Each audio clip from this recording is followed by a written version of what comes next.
is the MBE.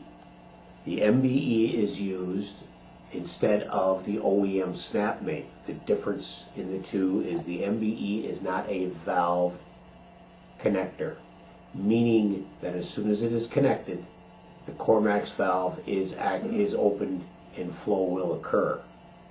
The MBE fits on the valve just like the OEM SnapMate.